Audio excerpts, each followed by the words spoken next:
Lipat tayo sa Collegiate League. Wala pong hunger factor ang laro ng San Beda Red Lions noong Game 2. Ito ang basa ni former San Beda stalwart at ngayon national cager Garvo Lanete sa naging performance ng Mendiola-based squad noong Sabado.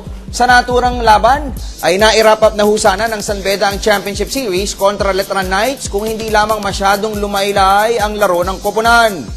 Dito po'y humataw naman sa opensa ang Letran tungo sa 64-55 lopsided win at maipuwersa ang sudden death Game 3. Ayon kay Lanete, kinausap niya ang ilan sa mga veterano ng mga Red Lions upang bigyan ng payo, partikular na rito sina Jake Pascual at Rome De La Rosa. Sa ngayon ay hinamon ni Lanete ang kanyang mga schoolmate na ibigay na ang todo at buhayin muli ang gutom na manalo. Sa katunayan, naniniwala naman si Lanete na mas malakas pa nga ang roster ng San Beda ngayon kaysa noong nakaraang taon kung saan ay humugot sila ng dalawang magkakambal na kampyonato.